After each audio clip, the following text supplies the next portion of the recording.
On va corriger les exercices 23, 24, 25, 26, page 65. Commençons par le 23. Alors, dans le 23, on doit indiquer si des fractions sont ou ne sont pas égales.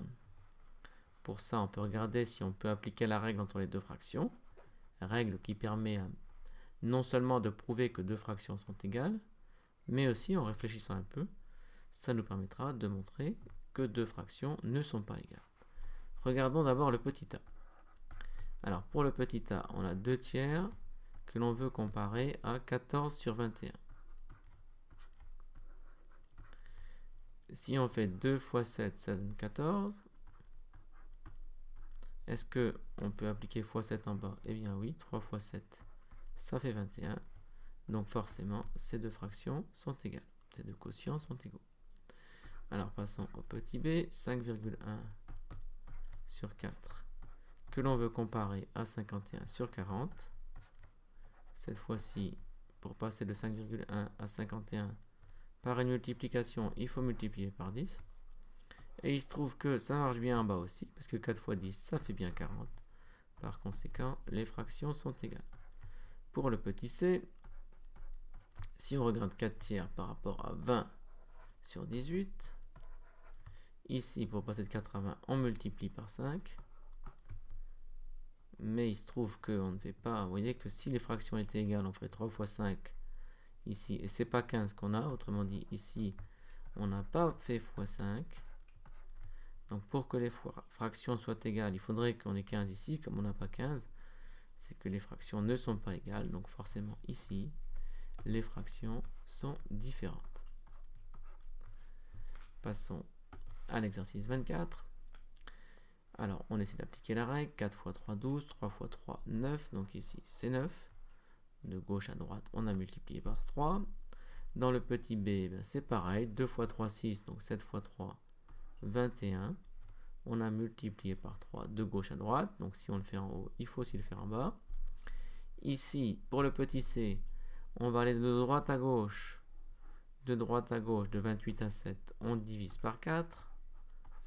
Donc si on l'a fait pour le numérateur, il faut aussi le faire pour le dénominateur, si on veut garder deux fractions égales.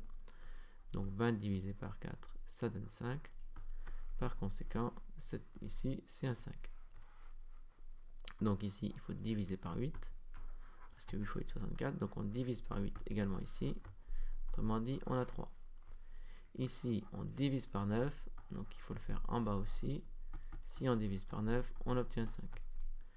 Ici, on multiplie par 10, donc si on veut que les fractions restent égales, il faut le faire en haut également. Et donc, 1,5 fois 10, ça fait 15.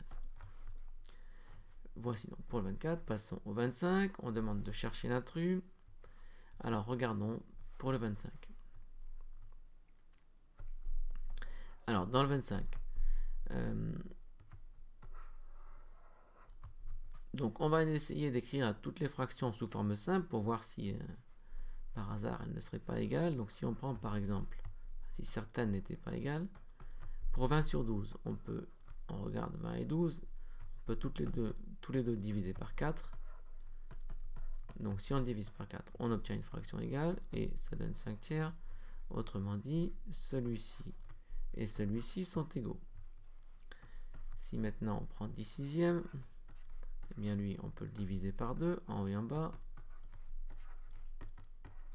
Et on obtient 5 tiers. Autrement dit, les deux premières fractions, elles sont aussi égales à celle-là. Si maintenant on prend 100 sur 60, on peut diviser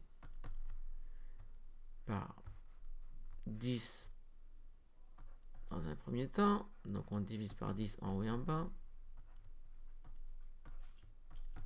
On obtient 10 sur 6. Et 10 sur 6, on a vu ici que ça faisait 5 tiers. Donc par conséquent, celle-là, elle est également égale aux 3 premières. Et enfin, la dernière, 35 sur 21. Si on divise par 7 en haut et en bas, eh bien, et ça alors, on obtient encore 5 tiers. Par conséquent, les 5 fractions égales ici sont toutes égales à 5 tiers. Et donc celle qui n'est pas égale, donc l'intrus c'est lui. Parce que vous voyez que cette fraction, on ne peut pas la simplifier parce qu'il n'y a aucun nombre entier qui divise à la fois 25 et 18 et qui n'est pas 1. Vous voyez, 25 il se divise par 5, par 25 et par 1 et c'est tout. Et il y a juste 1 qui divise 18. Donc cette fraction, elle est déjà simplifiée. Elle est déjà simplifiée, on ne peut pas faire mieux. Et donc, c'est lui l'intrus, c'est cette fraction 1, qui est déjà simplifiée et qui n'est pas égale à 5 tiers. Terminons par le 26, recopier et compléter. Donc ici on fait x3, donc ici c'est 3. Ici on fait x2, donc c'est 8. Ici on fait x2, donc c'est 8 aussi. Ici on fait 3 x 7, 21, donc ici ça va être 49. Parce qu'il faut le faire aussi en bas, si on veut que les fractions restent égales. Ici on divise par 5, donc ça fait 5 tiers. Ensuite on fait x4, ça fait 12. 5 x 4, ça fait 20. Si on divise par 2, ça fait 10, donc ça fait 6. Donc 5, 20, 6.